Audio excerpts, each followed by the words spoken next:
Three dimensional geometry में बेटा पहला पॉइंट है डायरेक्शन रेशोज और डायरेक्शन कोसाइन। डायरेक्शन रेशोज भी और डायरेक्शन कोसाइन भी लाइन की, स्ट्रेट लाइन की डायरेक्शन को रिप्रेजेंट करते हैं। यानी कि ये जो लाइन है, ठीक, वो line X axis, Y axis और जेड एक्सिस से कितना एंगल बनाती है। ठीक, मैं आपको उस मेथड को एक्सप्लेन कर रहा और फिर आपको उस पर क्वेश्चन एक्सप्लेन करूँगा बेटा। पहले मैंने एक पॉइंट ए लिया, एक पॉइंट मैंने बी लिया, ए बी पॉइंट को ज्वाइन करा, एक स्ट्रेट लाइन प्राप्त हुई। इसके कोऑर्डिनेट x1 y1 z1 है और इस पॉइंट के कोऑर्डिनेट है x2 y2 z2 है। इन दोनों पॉइंट को मिलाने पे एक स्ट्रेट लाइन प्राप्त हुई। अब इस स्ट्रेट लाइन की हमें डायरेक्शन रिप्रेजेंट करनी है बेटा। तो direction ratio of A B straight line, A B एक स्ट्रेट लाइन है, उसके जो डायरेक्शन रेशोज है बेटा x2 minus x1, y2 minus y1 और z2 माइनस के z1। ए और बी दो पॉइंट थे, उनके कोऑर्डिनेट थे, उन दोनों पॉइंट को ज्वाइन करा, एक स्ट्रेट लाइन प्राप्त हुई।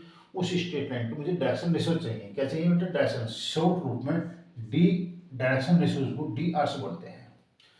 एक्स कोऑर्डिनेट में से एक्स कोऑर्डिनेट घटा दो, वाई कोऑर्डिनेट में से वाई कोऑर्डिनेट घटा दो, जेड कोऑर्डिनेट में से जेड कोऑर्डिनेट, यानी बी के पॉइंट में से ए का पॉइंट घटाओगे तो आपको बेटा ए बी स्ट्रेट लाइन है उसके डायरेक्शन रेशोज प्राप्त होंगे। मैंने जो है इस वैल्यू को बेटा, इस वैल्यू को और इस वैल्यू को, ये तीन वैल्यू मुझे प्राप्त हुई। x2 माइनस x1 को मैंने a का नाम दे दिया, y2 माइनस y1 को मैंने b का नाम दे दिया और z2 माइनस z1 को मैंने c का नाम दे दिया। लैट कर दिया।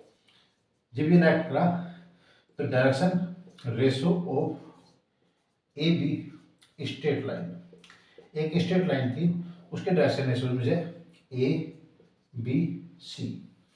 अगर मैंने तीन कंडीशन दे रखी बेटा, ए बी सी तीन वैल्यू दे दी और उन्होंने पूछा आपसे कि बताओ ये डायरेक्शन रेशोज हैं ये डायरेक्शन कोसाइन है। अगर मैं डायरेक्शन रेशोज और डायरेक्शन कोसाइन हमें एक्सप्लेन करना है तो इसका तात्पर्य हुआ not A square plus B square plus C square का मान 1 नहीं होगा। इसका मतलब है कि जो वैल्यू ने तीन वैल्यू जो उन्होंने रखी थी, अगर उनका स्क्वायर सम 1 प्राप्त नहीं होता तो इसका मतलब में उस लाइन के स्ट्रेट लाइन के डायरेक्शन रेशोज हैं। क्या है? Direction ratios. अब तीनों को ए बी सी तीनों के स्क्वायर का सम करा, उसका रूट लिया, उससे बेटा मैंने डिवाइड कर दिया। तो डायरेक्शन कोसाइन, डायरेक्शन कोसाइन को डी सी बोलते हैं of A B straight line. तो आपके पास हो बेटा A upon under root A square plus B square plus C square, B upon under root A square plus B square plus C square और C upon under root A square plus B square plus C square. ये बेटा A B C direction ratios थे, तीनों के square का सम करा और उसका रूट लेकर डिवाइड कर दिया ए बी सी को, तो बेटा ये वैल्यू प्राप्त हुई। अब इन वैल्यू को बेटा हम जो है A upon under root A square plus B square plus C square को हम एल से रिप्रेजेंट करते हैं। यानी कि जो लाइन ए बी है यह एक्स एक्सिस से अल्फा एंगल बनाती है, तो इसे बेटा हम कोस अल्फा कहते हैं। एम बराबर B upon under root A square plus B square plus C square, जिसे हम कोस बीटा कहते हैं, और N equal to C upon A square plus B square plus C square, जिसे हम बेटा कोस गामा कहते हैं। ये एक लाइन है, ये एक्स एक्सिस है, ये वाई एक्सिस है और ये जेड एक्सिस है। एक्स एक्सिस एंगल अल्फा बनाती है, वाई एक्सिस से बीटा बनाते हैं और आपके पास बेटा जेड एक्सिस से ये गामा एंगल हुआ। तो जो स्ट्रेट लाइन आपके पास ये लाइन थी, ये पॉइंट ओ कह दिया मैंने, इसे मैंने बेटा पॉइंट पी कह दिया। तो जो ए बी लाइन है इसके direction ratios A B C है।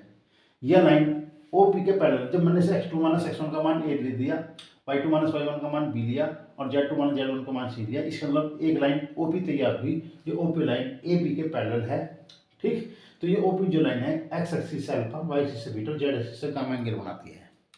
तो इसका तात्पर्य हुआ कि फिर जब O P line X axis से अल्फा बीटा गामा कौन बनाती है, तो उसे बेटा हम कोस अल्फा को A upon under root A square plus B square plus C square का नाम देकर चलता है। कोस बीटा इक्वल टू ये और कोस गामा बीटा ये है जिन्हें एल एम एन से रिप्रेजेंट करा, एल एम एन से रिप्रेजेंट करा।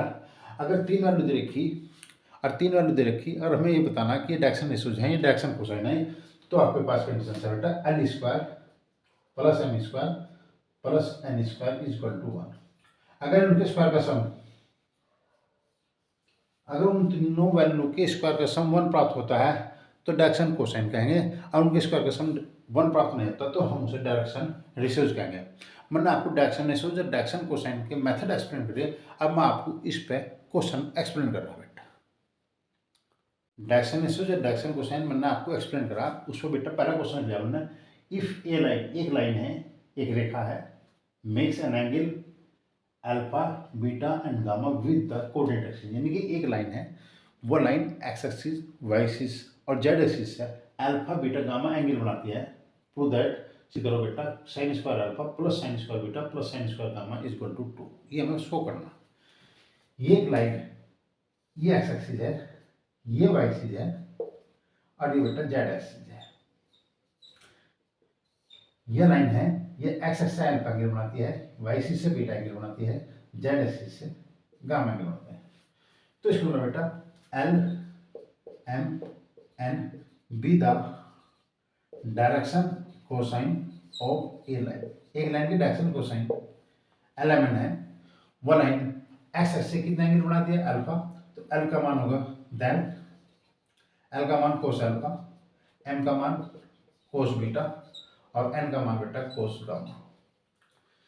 एक line X axis Y axis Z axis से अल्फा बीटा गामा एंगल बनाती है, जिसे हम कोस अल्फा को एल का नाम देते हैं, कोस बीटा को एम का नाम देते हैं और कोस गामा को बेटा एन का नाम देते हैं। और कंडीशन है कि L square plus M square plus N square equal to 1।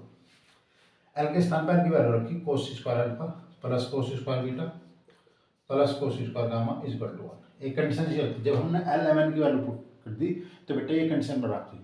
Answer मुझे साइन में देना, तो इसका तात्पर्य कोस स्क्वायर अल्फा की वैल्यू तो 1 माइनस के sine square alpha plus 1 minus के sine square beta plus 1 minus के sine square gamma is equal to 1। Cos square alpha की वैल्यू रख दी, कोस स्क्वायर बीटा की वैल्यू रख दी, कोस स्क्वायर गामा की वैल्यू ये रख दी। अब 1 2 3 3 माइनस 1, इस 1 को उठा के इधर लाए और साइन को इधर, sine square alpha plus sine square beta plus के साइन स्क्वायर गामा, 3 में से क्या है 2, तो आपके पास sine square alpha plus sine square beta plus के साइन स्क्वायर गामा। ये बेटा मुझे शो करना था, कि अगर एक लाइन एक्स एक्सिस से वाई एक्सिस से जेड एक्सिस से अल्फा बीटा गामा एंगल बनाती है तो sine square alpha plus sine square beta plus sine square gamma का मान 2 शो करो, तो बेटा मैंने इसका मान 2 शो कर दिया। क्वेश्चन नंबर 2 बेटा, find direction ratios and direction cosine of the line pass through 2 point, 2 point दे रखे, इन 2 पॉइंट से जाने वाली जो स्ट्रेट लाइन है उसके डायरेक्शन रेशियोज और डायरेक्शन कोसाइन क्या करना है बेटा।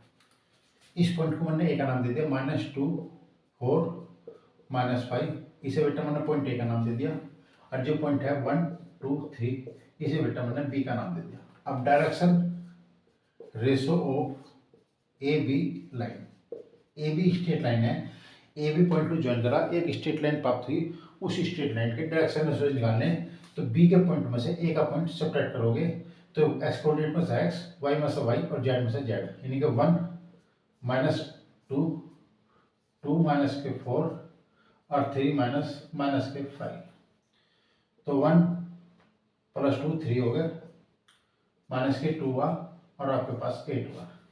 ए बी स्ट्रेट लाइन है, उसके डायरेक्शन रेशियोज बेटा ये प्राप्त हुए, इन तीनों 3 -2 और 8, इनके स्क्वायर का सम 1 प्राप्त नहीं होगा, इसलिए डायरेक्शन रेशियोज है। अब मुझे इसके डायरेक्शन कोसाइन ज्ञात करने हैं। मैंने कहा था अगर मैं सपोज करो मैंने 3 वैल्यू दे दी 3 - 2 8, और हमारे से पूछ रहा कि बताओ इसके डायरेक्शन रेशियोज हैं या डायरेक्शन कोसाइन है। अगर इनके स्क्वायर का सम 1 होता है तो डायरेक्शन रेशियोज है, अन्यथा डायरेक्शन कोसाइन है। इनके स्क्वायर का सम 1 प्राप्त नहीं होगा, 3 का स्क्वायर प्लस -2 का स्क्वायर प्लस 8 का स्क्वायर 1 नहीं है, इसलिए डायरेक्शन कोसाइन नहीं, डायरेक्शन रेशियोज है। अब इसे डिवाइड कर दो, divide by divide by direction ratios को डायरेक्शन कोसाइन में कन्वर्ट करने के लिए तीनों के स्क्वायर के रूट से भाग दे दो। तो 3 का स्क्वायर प्लस -2 का स्क्वायर प्लस 8 का स्क्वायर की जो वैल्यू प्राप्त हुई, तो 3 का स्क्वायर प्लस -2 का स्क्वायर प्लस 8 का स्क्वायर इक्वल टू 77 होगा। तो रूट 77 आएगा, इससे बेटा से भाग दे दिया। तो direction cosine of A B line तीनों के स्क्वायर के सम के रूट से भाग दे दिया। तो डायरेक्शन कोसाइन में कन्वर्ट हुआ।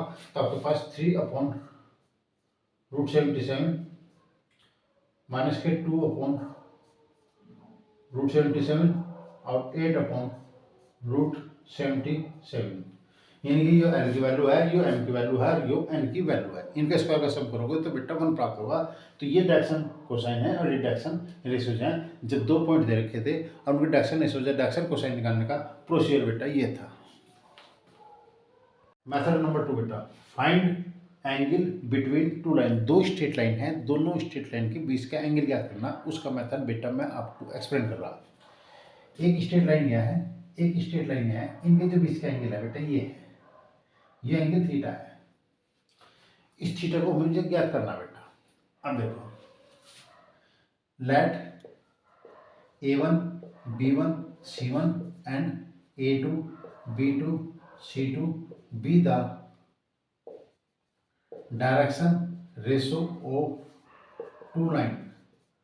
दो लाइन दे रखी, अब दो लाइन दे रखी और उनके जो डायरेक्शन रेशो जो बेटा A1 B1 C1 है, A2 B2 C2 है। दो लाइनों के डायरेक्शन रेशो दे रखे और जब डायरेक्शन रेशो दे दिए तो बेटा हमें उनके बीच का एंगल ज्ञात करना। तो उनके बीच का एंगल को मैंने थीटा का नाम दिया।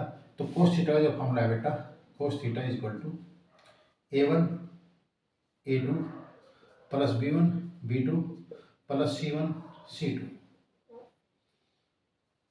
अपॉन अंडर रूट A1 का स्क्वायर B1 का स्क्वायर C1 का स्क्वायर अंडर रूट A2 का स्क्वायर प्लस B2 का स्क्वायर प्लस C2 का स्क्वायर। उनके बीच का एंगल निकालने का फॉर्मूला बेटा ये है। अगर उन्हें डायरेक्शन रेशोज दे रखे, डायरेक्शन रेशोज ने देखा, उन्हें डायरेक्शन कोसाइन दे रखे, ये तो डायरेक्शन रेशोज को डायरेक्शन कोसाइन में कन्वर्ट कर लो। फिर हमने लेट कर दिया बेटा, let L1 M1 N1 and L2 M2 N2 be the direction cosine of two line.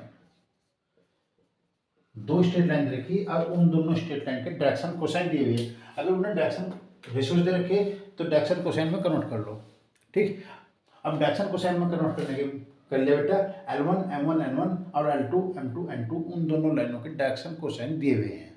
ठीक, डायरेक्शन रेशोज दे रखे तो डायरेक्शन कोसाइन में कन्वर्ट कर लो, और डायरेक्शन कोसाइन दे रखे तो अच्छी बात है। अब उनके बीच का एंगल निकालना है formula, cos theta equal to L1 L2 plus M1 M2 plus N1 N2। अगर डायरेक्शन कोसाइन दे रखे तो फॉर्मूला ये लगाओगे।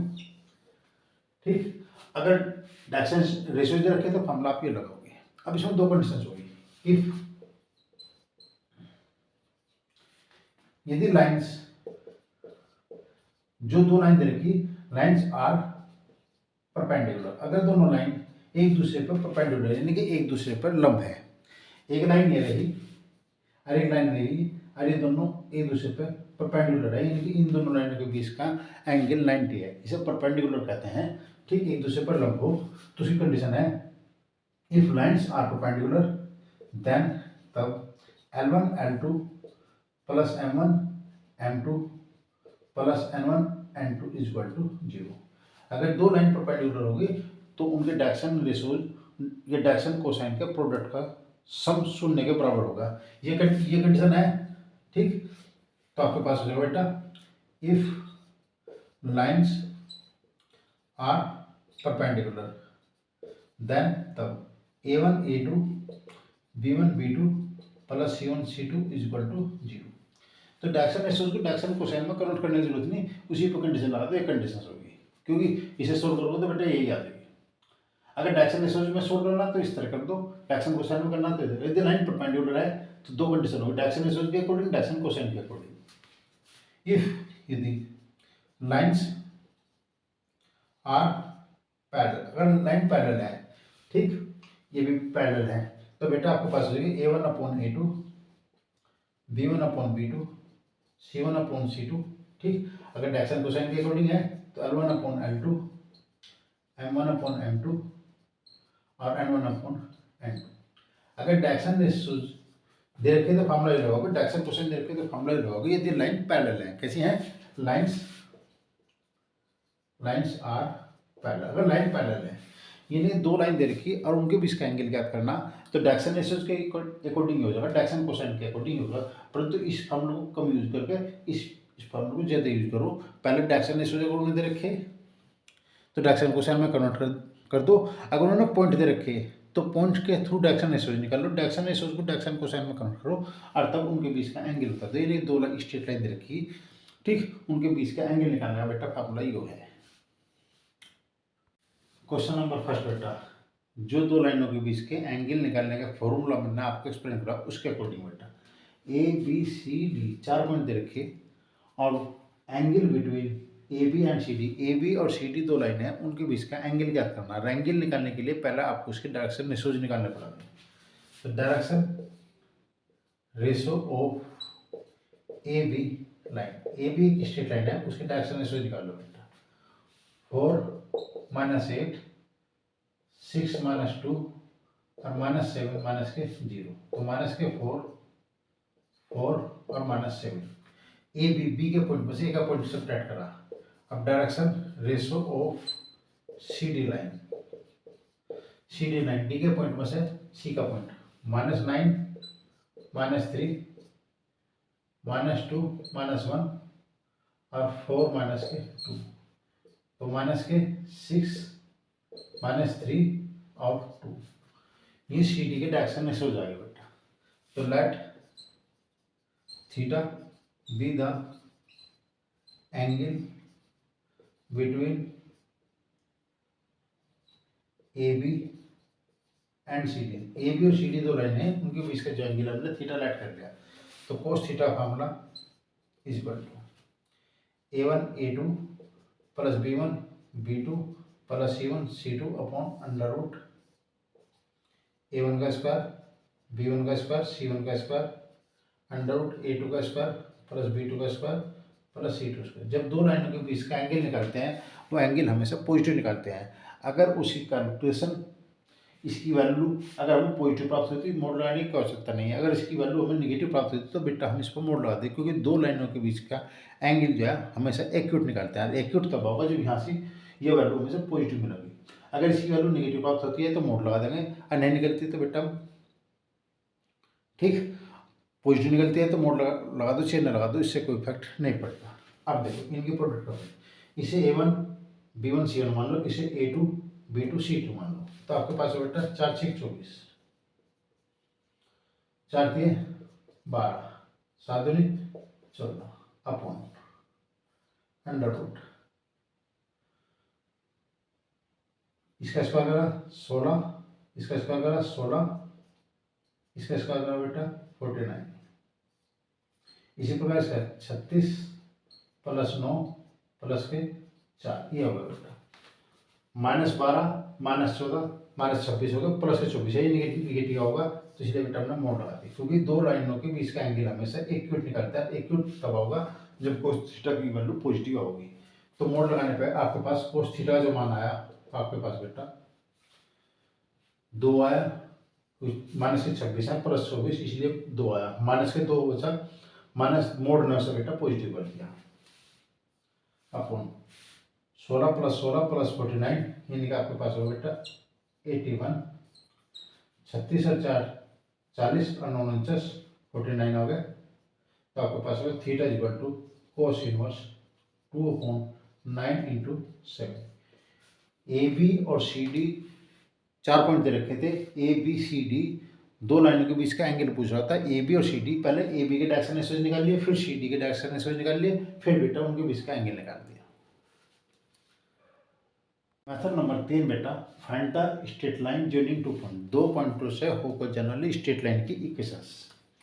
एक पॉइंट बेटा A है, इसके कोऑर्डिनेट x1 y1 z1 है, और एक पॉइंट बेटा B है, इसके कोऑर्डिनेट x2 y2 z2 है। तो equation of straight line A B straight line की जो इक्वेशन है बेटा वो x minus x1 x2 minus x1 is equal to y minus y1 upon y2 minus y1 z minus z1 upon z2 minus z1। दो पॉइंटों से होकर जाने वाली स्ट्रेट लाइन की इक्वेशन ये है कार्टेशियन फॉर्म में। एक पॉइंट ये हुआ, एक पॉइंट ये हुआ बी, दोनों पॉइंट मिला ज्वाइन करके एक लाइन तैयार हुई ए बी, उसी स्ट्रेट लाइन की इक्वेशन कार्टेशियन फॉर्म में ये है। अब इसे वेक्टर फॉर्म में बेटा, ये जो है कार्टेशियन फॉर्म है, कार्टेशियन फॉर्म। अब वेक्टर फॉर्म में जो पॉइंट ए है उसका पोजीशन वेक्टर निकालना पड़ना, ओ ए x1i प्लस y1j प्लस के z1 k, इसे बेटा मैंने ए का नाम दे दिया। फिर ओ भी निकालना, x2i y2j plus z2 k, इसे बेटा मैंने पी का नाम दे दिया।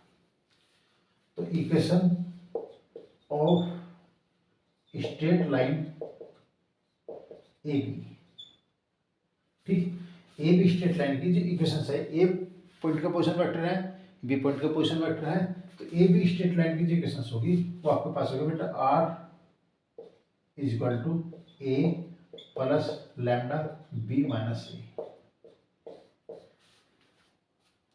Are is equal to A plus lambda B minus A, ठीक। दो पॉइंटों से होकर जाने वाली स्ट्रेट लाइन की इक्वेशन ये कार्टेशियन फॉर्म में है, ये वेक्टर फॉर्म में है। अगर कार्टेशियन फॉर्म में देखी तो इसका पोजीशन वेक्टर निकाल लो, इस तरह निकालो, तो जो वेक्टर फॉर्म में निकाल लो चाहे बेटा कार्टेशियन फॉर्म में निकाल लो, इससे कोई फर्क नहीं पड़ता। पेपर में आपने किसी तरह दे दो आंसर, अगर उसने मांगा स्पेशल रूप में कार्टेशियन फॉर्म में दो तो ये दे दो, और वेक्टर फॉर्म में देते है बेटा तो ये दे दो। जिसमें जेहे में उसने मांग रखी पेपर में उसी में आप उसी क्वेश्चन को एक्सप्लेन कर दो। कार्टेशियन फॉर्म में है तो कार्टेशियन फॉर्म में दे दो, वेक्टर फॉर्म मांग रखी हो तो वेक्टर फॉर्म में दे दो। यो दो पॉइंट से होकर जाने वाली स्ट्रेट लाइन की इक्वेशंस है का मेथड है। First if the Cartesian of the line equation देखी और उसका बेटा वेक्टर इक्वेशन की फॉर्म में कन्वर्ट करना। इसका solution x minus 1 upon 2 y plus 2 upon 3 z minus के 5 अपॉन माइनस 1। कार्टेशियन इक्वेशन को अगर वेक्टर फॉर्म में कन्वर्ट करना तो वेक्टर फॉर्म में कन्वर्ट करने के लिए इसे बेटा लैम्डा राइट कर लो, x माइनस 1 अपॉन 2 को लैम्डा मान लो, y plus 2 upon 3 is equal to lambda, इसे भी लैम्डा के इक्वल मान लिया, और z माइनस के 5 अपॉन minus 1 is equal to lambda. यहाँ से x की वैल्यू निकाल ली, फिर y के, फिर z की। x की वैल्यू आ गई बेटा x minus 1 is equal to 2 lambda, तो x की जो वैल्यू आई आपके पास 1 प्लस के 2 लैम्डा, y की वैल्यू निकाल ली, y plus 2 is equal to 3 lambda, तो y मान is equal to minus 2 plus के 3 लैम्डा, और z माइनस के 5 is equal to minus lambda is equal to z is equal to 5 minus के lambda. x y और z की value निकाल ली, लैम्डा को मानते हैं अब एक्स आई प्लस वाई जे प्लस के जेड, इसमें आई की मल्टीप्लाई कर दी दोनों, इसमें जे की मल्टीप्लाई कर दी, इसमें के की मल्टीप्लाई कर दी, इधर इधर का इधर जोड़ दिया और इधर का इधर जोड़ दिया। अब आपके पास हुआ 1 प्लस के 2 लैम्डा आई प्लस माइनस 2 प्लस के 3 लैम्डा जे प्लस के 5 माइनस के लैम्डा के। एक्स आई प्लस वाई जे प्लस जेड के को हम बेटा आर से रिप्रेजेंट करते हैं, इसे रिप्रेजेंट करते हैं आर से, तो आर हो गया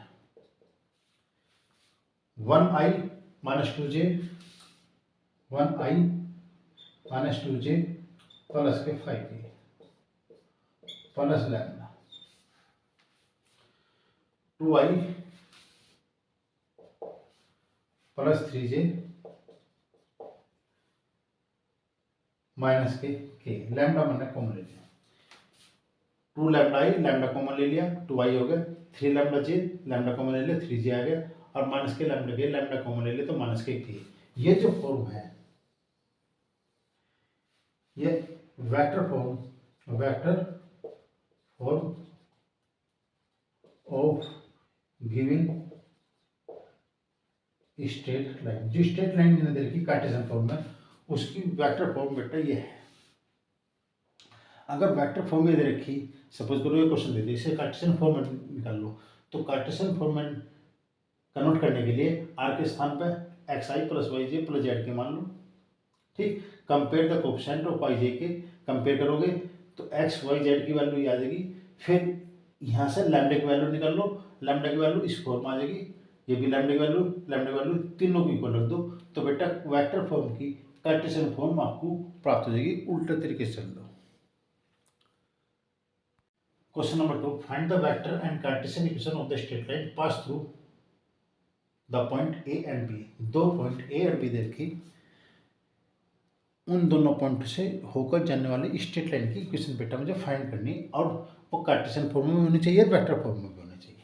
तो आपके पास बेटा पॉइंट है ए, 3 -2 -5, पॉइंट बी है बेटा 3 -2 6। तो equation of straight line A B straight line की जो इक्वेशन है बेटा, वो पहले मैं कार्टेशियन फॉर्म में निकाला, ठीक। तो कार्टेशियन फॉर्म में इक्वेशन हुई स्ट्रेट लाइन की, x माइनस के x1 माइनस के 3 y प्लस 2 और z माइनस के 5 -5, तो बेटा +5 होगा अपॉन ये x1 y1 z1 हो गई, ये x2 y2 z2 हो गया। तो 3 - 3 -2 +2 और 6 - 5, इन्हें 6 + के 5 हो गया। तो x - 3 अपॉन 0, y + 2 अपॉन 0 और z + के 5 अपॉन 11। ये आपके पास बेटा स्ट्रेट लाइन की इक्वेशन होगी, ठीक। स्ट्रेट लाइन की इक्वेशन होगी क्या में बेटा, ये जो स्ट्रेट लाइन की इक्वेशन है ये कार्टेशियन फॉर्म में है, equation of straight line in Cartesian form. Cartesian form में स्ट्रेट लाइन इक्वेशन आएगी। अब इसे मुझे वेक्टर फॉर्म में कन्वर्ट करना, मैंने आपको बताता हूँ। वेक्टर फॉर्म में कन्वर्ट करने के लिए x - 3 upon 0, y + 2 upon 0, z + के 5 अपॉन 11 इक्वल टू लेट कर दिया। तो यहाँ से x की वैल्यू निकाल लो, y की वैल्यू निकाल लो, z की वैल्यू निकालो। x - 3 upon 0 equal to lambda, तो x - 3 इक्वल टू 0, तो x की वैल्यू 3 प्राप्त हुई। y + 2 upon 0 equal to lambda, तो यहाँ से y की वैल्यू बेटा -2 प्राप्त हो जाएगी।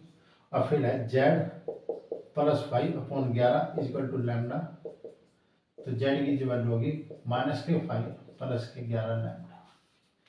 x, y और z की वैल्यू निकाल ली लैम्डा मानते हुए। अब मुझे बेटा से वेक्टर फॉर्म में करना, तो x में, y में और z में i j k की मल्टीप्लाई करके ऐड कर दो, तो आपके पास होगा xi + yj प्लस के z के इक्वल टू 3i प्लस के -2j प्लस के -5 + 11 लैम्डा, आई जे के की मल्टीप्लाई करके मैंने से ऐड कर दिया। तो xi + yj + zk का मान बेटा r है, ये 3i है, -2j -5k प्लस के 11 लैम्डा के। तो ये आपके पास बेटा वेक्टर फॉर्म में equation of straight line in vector form में ये स्ट्रेट लाइन की इक्वेशन है। ये स्ट्रेट लाइन की इक्वेशन कार्टेशियन फॉर्म में है।